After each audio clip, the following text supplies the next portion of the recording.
Bismillahirrahmanirrahim. Assalamualaikum warahmatullahi wabarakatuh. Innal hamdalillah nahmaduhu wa nasta'inuhu wa nastaghfiruh wa na'udzu billahi min shururi anfusina wa min sayyiati a'malina. May yahdihillahu fala mudilla lahu wa may yudlil fala hadiya lahu. Ashhadu an la ilaha illallah wahdahu la sharika lahu وأشهد أن محمدا عبده ورسوله يا أيها الذين آمنوا اتقوا الله حق تقاته ولا تموتن إلا وأنتم مسلمون يا أيها الناس اتقوا ربكم الذي خلقكم من نفس واحدة وخلق منها زوجها وبث منهما رجالا كثيرا ونساء واتقوا الله الذي تساءلون به والأرحام إن الله كان عليكم رقيبا يا أيها الذين آمنوا اتقوا الله وقولوا قولا سديدا يصلح لكم أعمالكم ويغفر لكم ذنوبكم ومن يطع الله ورسوله فقد فاز فوزا عظيما أما بعد فإن أصدق الحديث كتاب الله وخير الهدي هدي محمد صلى الله عليه وسلم وشر الأمور محدثاتها وكل محدثة بدعة وكل بدعة ضلالة wa kulla dhalalatin finnar. Masih belum selesai ya, kemarin poin yang kedua, pernyataan Imam Syafi'i tentang masalah tauhid. Kita ulang sedikit. Wa awrada Ibnul Qayyim fi Ijtima'il Juyush. Al-Imam Ibnul Qayyim menyebutkan dalam kitabnya Ijtima' Al-Juyush Ani Syafi'i dari Al-Imam Syafi'i annahu qala, bahwasanya dia pernah berkata, al-qawlu fi sunnati allati ana 'alaiha, pendapat yang sesuai dengan sunnah yang aku berada di atasnya, yang aku berakidah dengannya. Wa ra'aitu ashabana 'alaiha ahlal hadis, dan aku juga melihat sahabat-sahabat kami berada di atasnya dari kalangan ahlul hadis. Alladzina ra'aituhum wa akhadtu anhum, orang-orang yang aku pernah melihat mereka dan aku mengambil ilmu dari mereka. Misla Sufyan wa Malik, seperti Sufyan ibnu Uyainah dan Malik bin Anas, wa ghairihima, dan selain keduanya. Al-iqraru bi syahadati alla ilaha illallah, berikrar bahwasanya tidak ada sesembahan yang patut untuk diibadahi kecuali hanya Allah. Wa anna Muhammadan Rasulullah, dan bahwasanya Muhammad adalah utusan Allah. Wa anna Allah Ta'ala ala arsyihi fi samai, dan bahwasanya Allah Subhanahu wa taala di atas arsy-Nya, di atas langit. Yaqrubu min khalqi, dekat dengan makhluknya, kaifa syaa, sebagaimana yang dia kehendaki. Wa anna Allah Ta'ala yanzilu ila sama'id dunya, dan Allah Ta'ala juga turun ke langit dunia, kaifa syaa, sebagaimana yang dia kehendaki. Kemarin sedikit kita jelaskan tentang kelemahan riwayat ini. Perawi siapa yang menyebabkan riwayat ini lemah? Ada yang menulis? Siapa? Al-Hakkari. Nama lengkapnya Abul Hasan Ali bin Ahmad bin Yusuf Al-Qurashi Al-Hakkari. Dan riwayat Al-Imam Syafi'i ini, perkataan beliau ini diriwayatkan diantaranya oleh Al-Imam Ibnu Qudamah dalam kitabnya Isbat Sifatil Ulu, dan juga Imam Az-Zahabi dalam Al-Ulu lil Aliyil Ghaffar. Beliau mengatakan isnaduhuma wahid. Sanad riwayat ini lemah. Oleh karena itu pernyataan ini tidak boleh disandarkan kepada Al-Imam Asy-Syafi'i. Karena ada seorang perawi, di dalam rentetan perawi itu seorang perawi yang bernama Al-Hakkari, Abul Hasan Ali bin Ahmad bin Yusuf Al-Qurashi Al-Hakkari. Dia ini tidak termasuk perawi yang thiqah, tidak termasuk perawi yang terpercaya, tertolak riwayatnya. Bahkan sebagian ulama yang lain mengatakan muttaham biwadlil ahadits. Al-Hakkari ini tertuduh sebagai pemalsu riwayat. Sebagai pemalsu riwayat. Oleh karena itu riwayat yang datang dari Al-Hakkari maka tertolak. Tidak boleh dijadikan hujjah dan tidak boleh perkataan ini disandarkan kepada Al-Imam Syafi'i. Tayyib. Kemarin juga kita sebutkan pernyataan Al-Imam Syafi'i yang lain tentang akidah beliau meyakini Allah di atas langit, akan tetapi sama dari jalan Al-Hakkari. Riwayat ini juga dhaif. Khilafatu Abi Bakrin radhiyallahu anhu qadaha fi sama'i. Ini juga dinukil oleh Imam Ibnu Qudamah dalam kitabnya Itsbat Sifatil Ulu. Kekhalifahan Abu Bakar radhiyallahu anhu telah ditentukan oleh Allah yang ada di atas langit. Tapi riwayatnya sama, lemah. Riwayatnya lemah. Tidak boleh disandarkan kepada Imam Asy-Syafi'i. Nah, sekarang pertanyaannya, apakah benar Al-Imam Asy-Syafi'i rahimahullahu taala berakidah lain, atau beliau tidak meyakini bahwa Allah di atas langit, beristiwa di atas arsy?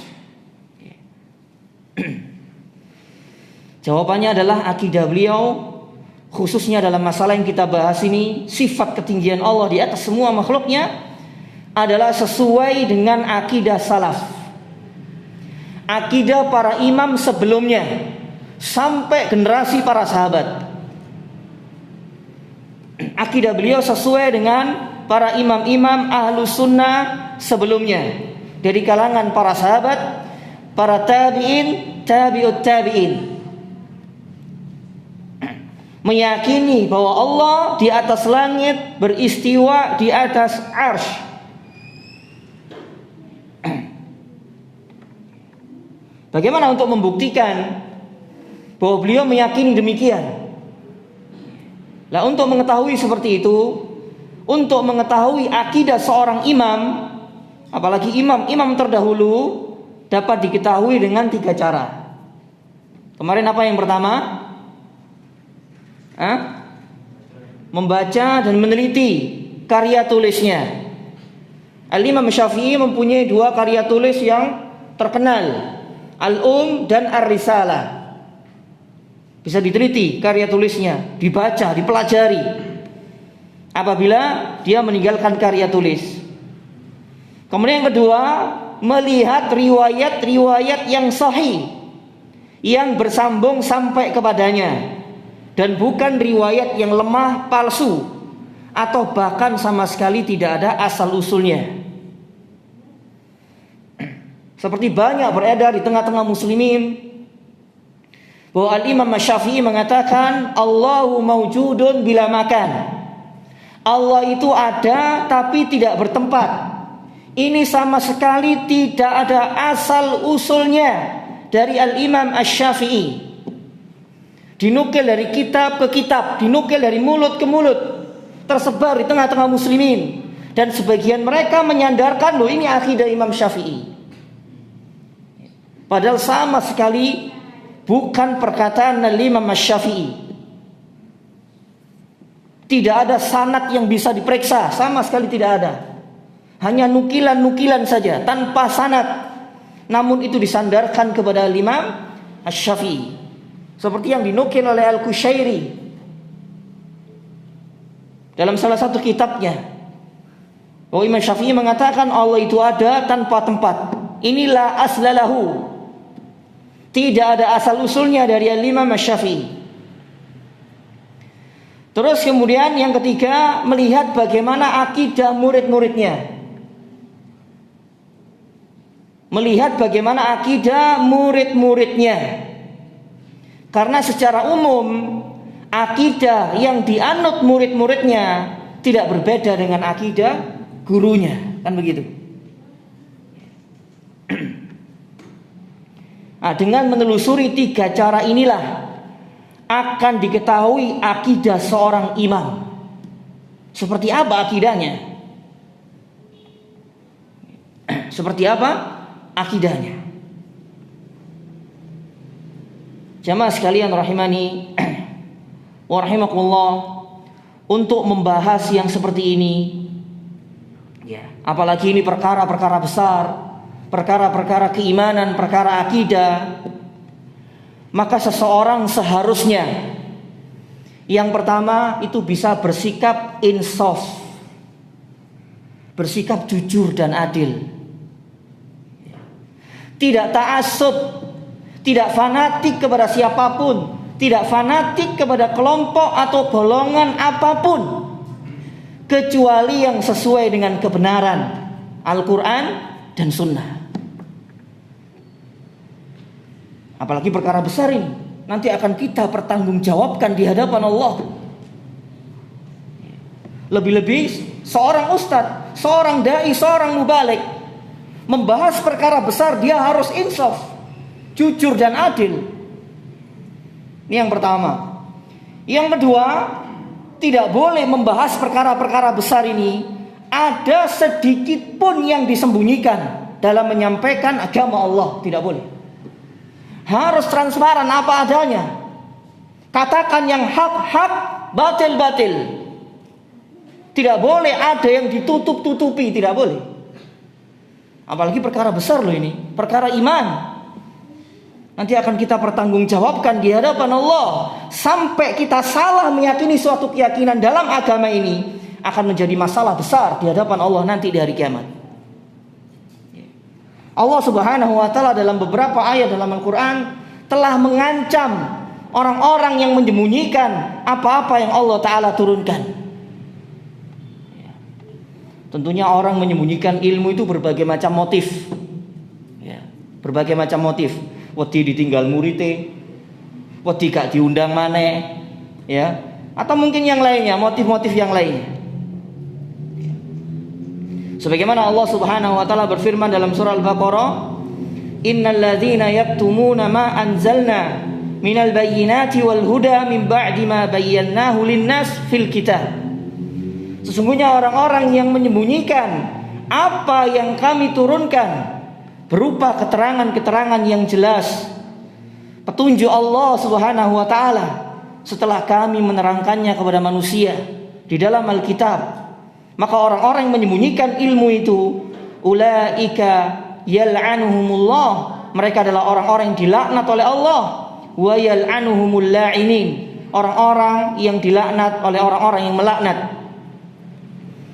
Illal ladzina tabu wa aslahu wa bayyanu, kecuali orang-orang yang bertobat dan mengadakan perbaikan. Mengadakan perbaikan di sini taubatnya dengan cara menerangkan apa yang dulu pernah disembunyikan. Apalagi perkara keimanan. Ini lebih khususnya diarahkan kepada para ustadz, para dai, para mubalik. Tidak boleh menyampaikan agama ada sesuatu yang disembunyikan, apalagi perkara keimanan. Dia wajib menyampaikan. Di dalam sebuah hadis Nabi SAW bersabda, "Man su'ila an ilmin", barang siapa ditanya tentang suatu ilmu, fakatamahu, lalu dia menyembunyikan ilmu itu, uljima yaumal qiyamah bilijamin min nar, akan dikekang nanti dia pada hari kiamat dengan tali kekang dari neraka. Tidak boleh ada sesuatu pun yang disembunyikan. Terus yang ketiga, wajibnya diam 1000 bahasa orang-orang yang tidak memiliki ilmu. Ini penting ini juga. Karena betapa banyak, lebih-lebih pada zaman kita sekarang ini, banyak orang yang tidak memiliki ilmu, kapasitas ilmu agama, tapi mereka berani berbicara. Apalagi sebagian di antara mereka berani sebagai penceramah agama. Masya Allah. Orang-orang yang berbicara tentang perkara yang dia tidak memiliki ilmu, ini merupakan kebodohan dan kedunguan. Kenapa kebanyakan di antara kita Kalau perkara-perkara dunia kita menyerahkan kepada ahlinya, betul atau tidak? Perkara dunia, mau bangun rumah, kendaraan kita rusak, kita serahkan kepada ahlinya. Tapi kenapa kalau urusan agama semuanya berani berbicara? Seolah-olah dia adalah ahlinya. Insyaallah. Nauzubillah min dzalik. Berbicara tentang agama Allah dengan tanpa ilmu ini sangat-sangat berbahaya sekali. Kerusakan yang ditimbulkan itu sangat besar sekali. Sangat besar sekali.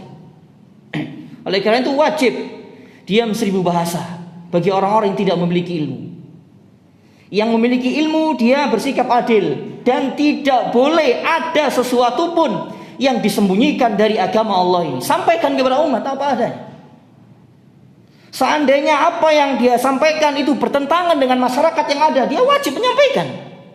Apalagi perkara besar, perkara keimanan. Apalagi perkara menyangkut hak Allah Subhanahu wa ta'ala, tentang nama-nama dan sifat-sifat Allah.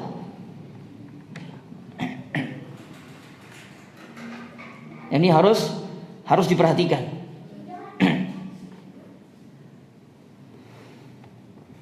Di antaranya disebutkan oleh Imam Abu Utsman As-Sabuni dalam kitabnya yang terkenal Aqidatus Salaf wa Ashabil Hadis, menukil dari Imam Syafi'i dari kitabnya Al-Um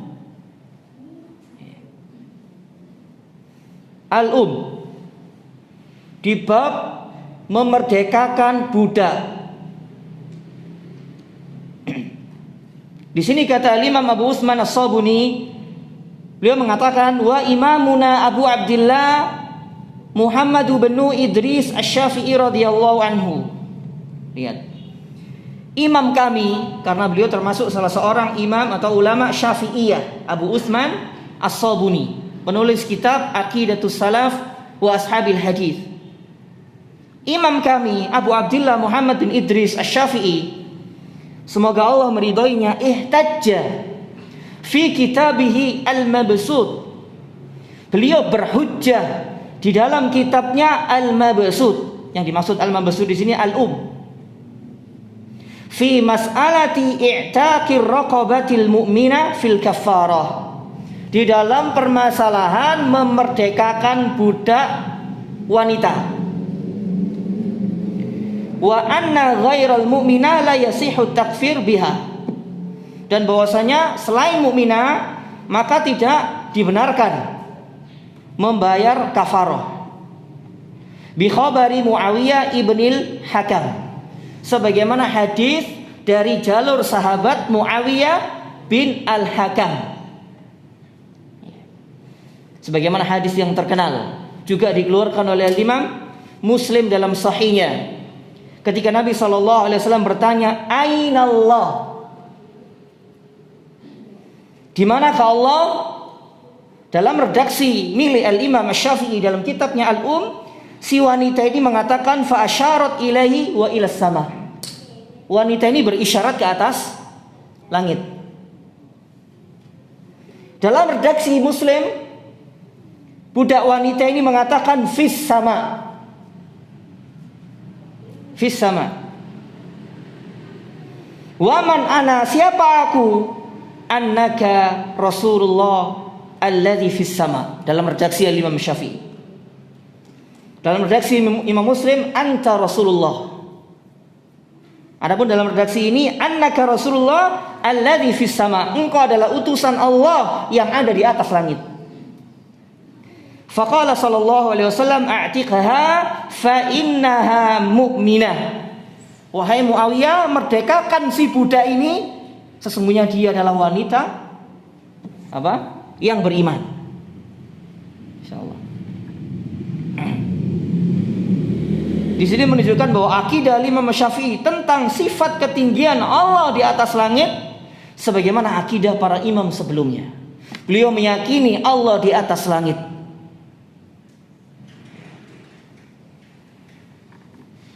Karena segala hadis sahih yang beliau riwayatkan, yang beliau cantumkan dalam kitab-kitabnya, maka beliau berhujjah dengannya. beliau berhujjah dengannya. Sampai pernah dikatakan oleh Al-Humaidi, salah satu murid Asy-Syafi'i, rawa Asy-Syafi'i yauman haditsan. Suatu hari Al-Imam Asy-Syafi'i pernah meriwayatkan hadis. Fakultu, lalu kata Al-Humaidi, aku bertanya kepada Asy-Syafi'i, atakhudzu bih? Apakah engkau mengambil hadis ini? Apakah engkau berhujjah dengan hadis ini? Faqala, lalu Al-Imam Syafi'i mengatakan dengan nada pengingkaran, ra'aitani kharajtu min kanisah? Apakah engkau melihat aku barusan keluar dari gereja? Au alayya zunnaran? Ataukah aku memakai ikat pinggangnya para pendeta? Hatta idza sami'tu an Rasulillah sallallahu alaihi wasallam haditsan illa la aqulu bih. Sehingga apabila aku mendengar satu hadis dari Rasulullah sallallahu alaihi wasallam, aku tidak berhujjah dengannya. Di dalam redaksi yang lain, beliau rahimahullahu taala pernah mengatakan, apabila telah sahih hadis dari Nabi sallallahu alaihi wasallam dan aku tidak berhujjah dengannya, maka saksikan oleh kalian, akalku telah hilang. Faqad dzaba aqli. Ini Al-Imam Asy-Syafi'i. Jadi ketika beliau mengetahui suatu hadis yang sahih menurut ahlinya, itu menjadi hujjah bagi Al-Imam Asy-Syafi'i. Beliau juga pernah mengatakan, ajma'al muslimun ala anna man istabana lahu sunnatu Rasulillah sallallahu alaihi wasallam.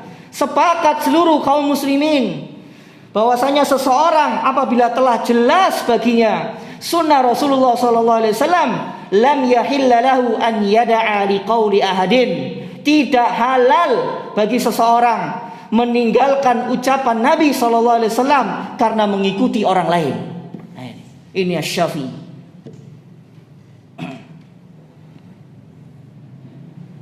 Jadi beliau berhujjah, berpegang teguh dengan sunnah, gitu. Tidak terpengaruh dengan siapapun yang menyalahi sabda Nabi Sallallahu Alaihi Wasallam, sebesar apapun orangnya, tidak terpengaruh. Ini Asy-Syafi'i.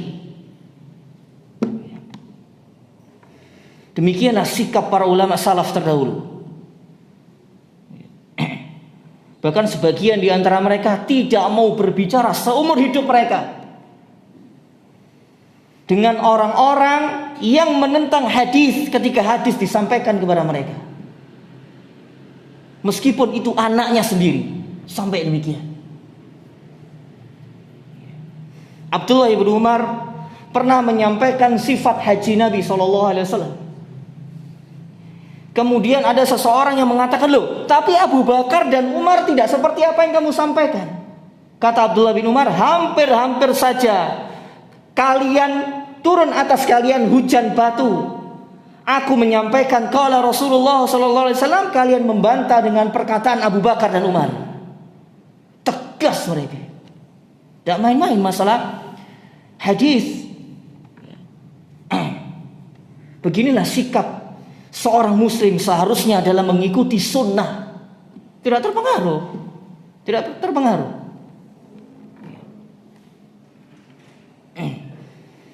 Seorang muslim mendahulukan perkataan Nabi SAW di atas semua perkataan manusia. Siapapun yang bertolak belakang, siapapun yang menyalahi sabda Nabi SAW wajib ditolak. Siapapun itu, sehebat apapun dia, setinggi apapun gelarnya, Nabi SAW manusia yang paling hebat. Agar kita betul-betul berpegang teguh dengan sunnah, tidak terpengaruh dengan siapapun yang menyalahi beliau alaihi salatu wassalam. Sampai sebagian ulama ada yang mengatakan, seandainya kita hidup di dunia ini menyelisihi semua manusia, tapi kita sesuai dengan sunnah Nabi SAW, kita akan selamat nanti di akhirat. Kita akan selamat nanti di akhirat. Demikian sikap tegas para ulama ahlu sunnah, para ulama salaf terdahulu. Lalu bagaimana kalau seandainya mereka hidup di zaman kita sekarang ini? Disampaikan qala Allah wa qala Rasul, tapi Ustadz Fulan lo ngomong ini. Masya Allah. Sinten Ustadz Fulan? Sinten?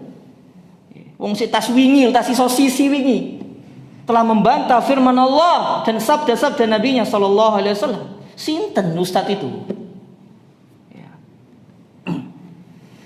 Terus kemudian juga di dalam kitab beliau Ar-Risalah, beliau telah menetapkan semua sifat Allah sebagaimana yang Allah tetapkan untuk dirinya. Alladzi huwa kama wasafa nafsahu. Ini dalam muqaddimah kitab Risalah. Saya yakin orang-orang yang pernah belajar mazhab Syafi'iyah pasti baca kitab ini. Apalagi ini di muqaddimah, di awal-awal. Dialah Allah kama wasafa nafsahu, yang dia mensifati dirinya sendiri. Wa fawqa ma yasifu bihi khalquhu, dan di atas apa-apa yang disifatkan oleh makhluknya. Dan di atas yang disifatkan oleh makhluknya. Terus kemudian juga di dalam kitab muridnya, murid sekaligus sahabat dekatnya Al-Imam Syafi'i. Siapa namanya? Al-Muzani, penulis kitab Syarhus Sunnah. Kitab kecil Syarhus Sunnah ini disyarah oleh Syekh Abdul Razak bin Abdul Muhsin, kurang lebih hampir 200 halaman. Tapi kalau kitabnya Muzani sendiri mungkin 20 halaman. Tipis sekali. Risalah kecil. Beliau menulis tentang akidah salaf. Dalam kitab itu Al-Muzani mengatakan, "Alin ala arsyihi." Allah Ta'ala itu maha tinggi di atas arsy-Nya. Fi majdihi bidzatihi, dengan kemuliaan zatnya. Wa huwa danin bi ilmihi min khalqi, dia dekat dengan ilmunya dari makhluknya. Ahata ilmuhu bil umur, ilmunya meliputi segala perkara. Wa anfadha fi khalqi, dan dia menetapkan urusan semua makhluknya. Sabiqu atau sabaqal maqdur wa huwal jawadul ghafur, telah berlalu segala yang ditakdirkan dan dia maha dermawan lagi maha pengampun. Ini akidah muridnya, orang paling dekat dengan Imam Syafi'i, Al-Muzani. Kira-kira mungkin gak dia berbeda akidahnya dengan gurunya? Mungkin kira-kira? Ya mustahil. Mustahil. Apalagi dua imam ini, murid dan guru ini, dua ulama yang dikenal sangat membela sunnah di zamannya. Al-Imam Syafi'i dijuluki oleh para ulama Nasirus Sunnah, pembela sunnah. Pembela sunnah. Ini merupakan akidah murid sekaligus sahabat terdekat Al-Imam Syafi'i. Dan tidak mungkin akidah muridnya berbeda dengan gurunya. Dan ini juga menunjukkan bahwa akidah Imam Syafi'i, beliau meyakini dan mengimani Allah di atas langit, beristiwa di atas arsy. Beristiwa di atas arsy.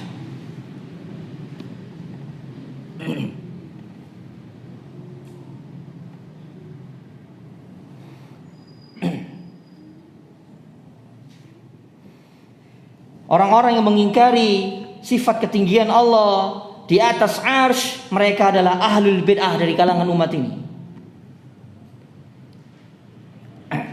Namun anehnya sebagian di antara mereka menuduh orang-orang yang mensifati Allah sebagaimana yang Allah sifatkan untuk dirinya di dalam kitabnya maupun melalui lisan Rasulnya, itu dituduh dengan mujassimah. Pernah dengar ucapan ini? Mungkin tulisan atau sebuah ceramah, atau pernah mendengar perkataan orang yang meyakini mensifati Allah seperti apa yang Allah sifatkan untuk dirinya, berarti Anda mujassimah atau musyabbiha. Kalau di zaman kita ini mujassimah atau musyabbihah, salafi, wahabi. Ini ngetren nih perkataan salafi wahabi. Tak sebut ngono lho ya. Padahal kalau kita telusuri, pertama kali orang-orang yang menuduh, yang mensifati Allah seperti apa yang Allah Ta'ala sifatkan untuk dirinya dalam kitabnya, maupun melalui lisan Rasulnya, yang pertama kali menuduh Jaham bin Safwan. Siapa Jaham bin Safwan ini? Dedengkotnya Jahmiyah, Mbah Jahmiyah gitu loh. Ya, kakek moyangnya Jahmiyah. Ini juga disebutkan dalam kitab ini nanti perkataan Al-Imam Ahmad. Al-Imam Ahmad telah menyebutkan dalam kitabnya Ar-Raddu 'alal Jahmiyah. Kitab Al-Imam Ahmad Ar-Raddu 'alal Jahmiyah ini sebenarnya wajib dibaca para kiai, para ustadz, para mubaligh. Wajib seharusnya. Tidak boleh ada yang disembunyikan. Bagaimana Al-Imam Ahmad berbicara tentang masalah nama-nama dan sifat-sifat Allah? Baca kitab itu. Setelah membaca, paham, jelaskan kepada kaum muslimin. Lihat kata Imam Ahmad yang dinukil oleh penulis dalam kitab ini, kitab akidah Imam Mazhab yang 4 ini, di dalam kitabnya Ar-Raddu 'alal Jahmiyah. Kan salafi wahabi sekarang di zaman kita sekarang ini dituduh mujassimah atau apa mang? Musyabbihah. Ya, salafi wahabi. Ya barangkali aku pisan paling ya. Paling ya. Muga-muga gak gitu. Wa za'ama Jahm ibnu Safwan. Kita kata Imam Ahmad ini, bukan kata saya. Saya hanya nukil. Ini bisa dibaca, bagi yang bisa baca kitab bahasa Arab bisa dibaca. Kitab Imam Ahmad Ar-Raddu 'alal Jahmiyah. Golek di bahayaku ngono ono, apa sing dodol buku ya. Itu ono Ar-Raddu 'alal Jahmiyah karya Imam Ahmad. Karena ada beberapa imam yang lain judulnya sama. Seperti Abu Sa'id Utsman bin Sa'id Ad-Darimi, penulis kitab Sunan. Judulnya sama, Ar-Raddu 'alal Jahmiyah. Membantah kaum Jahmiyah yang mengingkari nama-nama dan sifat-sifat Allah. Juga ada ulama yang lain, Al-Imam Ibnu Manda. Ini juga membantah pernyataan Al-Imam pernyataan Jahmiyah yang mengingkari nama-nama dan sifat-sifat Allah. Judulnya sama. Tapi di sini kita nukilkan dari perkataan Al-Imam Ahmad. Wa za'ama Jahmu ibnu Safwan. Jaham bin Safwan beranggapan ini, anna man wasafallaha bi syai'in, bahwa orang yang mensifati Allah mimma wasafa bihi nafsahu, dengan apa-apa yang Allah Ta'ala sifatkan untuk dirinya sendiri, fi kitabihi, di dalam kitabnya, au haddatsa an rasulihi, atau berdasarkan hadis-hadis Rasulnya, kana kafiran wa kana minal musyabbiha, dia adalah kafir dan termasuk musyabbiha. Ini anggapan Jahm bin Safwan. Anggapan Jahm bin Safwan. Saya pernah membaca sebuah tulisan, kafir orang yang meyakini Allah di atas langit. Coba, Masya Allah. Ini kedunguan, kebodohan yang luar biasa. Kebodohan yang sudah berkarat, tidak bisa dihilangkan karatnya. Jadi Jahm yang pertama kali menuduh Ahlus Sunnah musyabbiha. Bahkan salah satu tanda Jahmiyah itu menuduh Ahlus Sunnah musyabbiha atau mujassimah. Sebagaimana dikatakan oleh Imam Abu Hatim Ar-Razi, Abu Zur'a Ar-Razi, dua ulama besar teman dekatnya Imam Ahmad bin Hanbal. Dalam salah satu perkataan mereka pernah mengatakan, wa alamatul Jahmiyah tasmiyatuhum, yani Ahlus Sunnah musyabbiha. Tanda ciri orang itu Jahmiyah, mereka memberikan gelar atau memberikan nama kepada Ahlus Sunnah musyabbiha. Namun anehnya, orang-orang yang mengikuti pemikiran Jahmiyah pada zaman kita sekarang ini paling mengaku apa? Ahlu sunnah wis peken gon mulai wis. Ya, peken gon mulai istilah itu. Gitu loh. Terus menyesatkan orang yang mensifati Allah seperti apa yang Allah sifatkan. Betul apa enggak ini kira-kira? Saya ngomong ini. Sesat di Mujassima, Salafi Wahabi. Ah itu. Insyaallah. Ini kedunguan, kebodohan. Menurut Jaham bin Safwan demikian, kafir atau musyabbiha.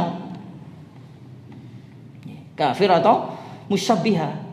Padahal yang dimaksud musyabbiha, kira-kira Salafi Wahabi musyabbiha atau bukan ini? Kira-kira apa sih musyabbiha itu? Lihat ini perkataan Imam Ahmad. Apa yang dimaksud dengan musyabbiha? Ini saya nukilkan juga perkataan Imam Ahmad yang diriwayatkan oleh Imam Ibnu Battah dalam kitabnya Al-Ibana Al-Kubra. Ini kitab yang berbicara tentang aqidatus salaf. Riwayat-riwayat dari sahabat, para tabi'in, tabi'ut tabi'in dan imam-imam setelahnya yang ditulis oleh Imam Ibnu Battah. Qala al-Imam Ahmad rahimahullahu taala. Imam Ahmad pernah mengatakan, lamma su'ila 'anil musyabbiha. Ketika beliau ditanya tentang apa sih musyabbiha itu. Nah ini. Fa'ajaba, lalu beliau menjawab, annahum alladzina yaqulun, musyabbiha itu adalah orang-orang yang menyatakan lahu basarun kabasari, Allah itu memiliki penglihatan seperti penglihatanku. Wa yadun kayadi, Allah memiliki tangan seperti tanganku. Wa qadamun kaqadami, Allah memiliki kaki seperti kakiku. Ini musyabbiha. Kira-kira Salafi Wahabi ngene apa enggak? Tidak. Ya. Salafi Wahabi menetapkan sifat penglihatan bagi Allah. Penglihatan Allah tidak sama dengan penglihatan makhluknya. Titik. Salafi Wahabi yang mereka tuduh menetapkan tangan bagi Allah. Tangan Allah tidak sama dengan tangan makhluknya. Laisa kamitslihi syai' wa lam yakul lahu kufuwan ahad. Allah, Ahlussunnah, Salafi, Wahabi menetapkan kedua kaki bagi Allah. Kedua kaki Allah tidak sama dengan kedua kaki makhluknya. Laisa kamitslihi syai', enggak sama dengan musyabbiha. Ya. Ini tuduhan. Maka kita katakan subhanaka hadza buhtanun azim wa ifkum mubin. Maha suci Engkau ya Allah, ini merupakan tuduhan yang keji. Tuduhan bohong yang sangat besar, kedustaan yang sangat nyata. Tuduhan yang sangat nyata. Persis kakek moyang mereka ketika menuduh para imam terdahulu. Siapa kakek moyang mereka? Jaham bin Safwan. Sebagaimana dinyatakan oleh Imam Ahmad tadi. Jaham bin Safwan yang pertama kali menuduh itu. Jaham bin Safwan. Akidah ini harus disampaikan kepada umat. Apa mana disyuting di TV itu disampaikan lagi saja nih. TV swasta ngono iku ya, sing biasa didelok wong akeh, disampaikan saja nih. Gak boleh ada yang disembunyikan. Legrek engko dai iku di akhirat gitu loh. Loro kabeh engko. Ada sesuatu yang disembunyikan dari agama Allah, nanti hancur dia, binasa dia nanti di akhirat. Binasa dia. Jadi jangan dikira jadi dai enak, gitu ya. Diundang di kono di gini. Nek dia gak betul-betul bertakwa kepada Allah, binasa dia nanti di akhirat. Ya, binasa nanti dia di akhirat. Menyesatkan umat. Kalau kita sudah tahu seperti ini, ya, kira-kira apakah semuanya ini ahlu sunnah wal jamaah? Hah? Semuanya di negeri kita ini khususnya? Hah? Jawabannya gimana? Iya atau tidak? Ya tidak. Ngono iku lho ana dai. Ya ndek Malang iki wonge. Cuman gak tak sebutno engko muridé ngambung kok. Ya, engko jahe pore. Ngomong jare ini kita semua ini ahlu sunnah wal jamaah. Gworo tok iki wis. Temenan gworo tok iki. Muga-muga tobat sebelum terlambat. Ya. Muga-muga tobat. Saken aku sak ndelok ya. Saken. Kita semua ini ahlu sunnah wal jamaah. Apa nih? Sing ahlu sunnah wal jamaah sementara akidahnya berbeda. Yang satu meyakini Allah di atas langit, yang satu meyakini Allah tidak di atas langit. Dan ini perselisihan antara ahlu sunnah dengan ahlul bid'ah sejak generasi salafun saleh terdahulu sampai sekarang. Berarti kan ada sesuatu yang ditutup-tutupi, ada sesuatu yang ditutup-tutupi oleh dia. Ini kalau dalam ilmu hadis itu perawi kadzabun, muttaham bil kadzib, perawi pendusta. Iku lek wong ngono gak diterima hadise. Ya, disingkirkan hadisnya pendusta. Pendusta. Apalagi menyampaikan agama tidak boleh, pendusta. Jari ini Ahlussunnah wal Jamaah kabeh jari ini. Ya, na'udzubillah min dzalik. Insyaallah hadza buhtanun azim wa ifkum mubin. Makanya harus insaf yang pertama, tidak boleh ada sesuatu pun yang disembunyikan. Terus kemudian seseorang yang menyampaikan ini harus berilmu. Tidak boleh dia berkata tanpa dasar ilmu. Ya. Wallahu taala alam bisawab. Sebenarnya masih ada satu lagi yang perlu saya sampaikan berkaitan dengan Imam Abul Hasan Al-Asy'ari. Karena di negeri kita ini katanya penganut Asy'ariyah. Fikihnya fikih Syafi'i, akidahnya akidah apa? Itu. Sebenarnya mau saya sampaikan kok wis adzan gak nutut. Gitu ya. Agar tidak ada yang ditutup-tutupi gitu loh, agar umat tahu. Ya. Al-Imam Abul Hasan Al-Asy'ari pun akidahnya seperti Al-Imam Syafi'i. Meyakini di atas langit, Allah Subhanahu wa taala di atas langit. Tidak ada yang tersembunyi. Dan kita bisa melihat dari kitab-kitabnya yang pernah dia tulis. Yang pernah dia tulis. Wallahu taala alam bisawab. Mudah-mudahan apa yang kita bahas ini bermanfaat, menambah iman, menambah ilmu, dan semoga Allah Subhanahu wa taala menjaga kita semua dari segala bentuk kesesatan dan penyimpangan di dalam beragama. Dan semoga Allah Subhanahu wa taala mewafatkan kita semua di atas Islam, di atas tauhid, di atas sunnah. Dan semoga Allah Subhanahu wa taala mewafatkan kita semua dalam keadaan husnul khatimah. Aqulu qouli hadza wa astaghfirullah li wa lakum. Kita akhiri dengan doa kafaratul majelis. Subhanakallahumma wa bihamdika asyhadu an la ilaha illa anta astaghfiruka wa atubu ilaik. Assalamualaikum warahmatullahi wabarakatuh.